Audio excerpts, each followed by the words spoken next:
എല്ലാവർക്കും പുതിയൊരു വീഡിയോയിലേക്ക് സ്വാഗതം. അപ്പോൾ നമ്മളുടെ ചിരങ്ങ നമുക്ക് അന്ന് ഒരുപാട് ഉണ്ടായതിന് ശേഷം നമ്മൾ എന്താണ് ചെയ്തിട്ടുണ്ട്, എല്ലാവർക്കും കൊടുത്ത് ബാക്കിയായപ്പോൾ നമ്മൾ ഇതുപോലെ കട്ട് ചെയ്തിട്ട് ഫ്രീസ് ചെയ്ത് വെച്ചിട്ടുണ്ടായിരുന്നു, ഐസാക്കിയിട്ട്.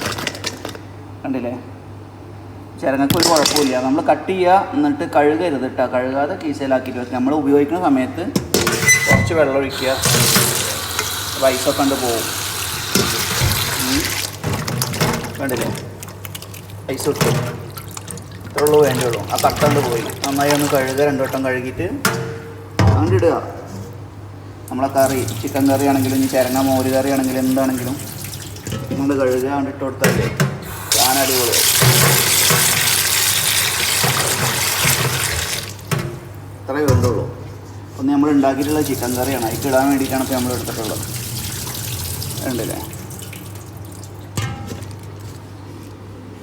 അപ്പോൾ ചിരങ്ങൊക്കെ കൂടുതലുണ്ടെങ്കിൽ ഇതേമാതിരി വെട്ടി ഫ്രീസ് ചെയ്ത് വെക്കുക. ഓക്കെ, അതുമാതിരി തന്നെ തക്കാളികളും ചെയ്യട്ടാ. തക്കാളി കണ്ടില്ലേ, ഇത് ഐസാണ്, ഐസ് തക്കാളിയാണ്. ഐസാക്കിയിട്ട് വെച്ചിട്ടുണ്ടെങ്കിൽ നമുക്ക് പിന്നെ തക്കാളിക്കൊക്കെ നല്ല വില ഉണ്ടാകുന്ന സമയത്ത് ഇങ്ങനെ എടുത്താൽ മതി.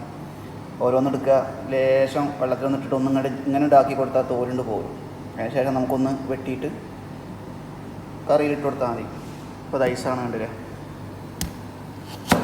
കണ്ടില്ലേ, ഐസ് തക്കാളിയാണ്.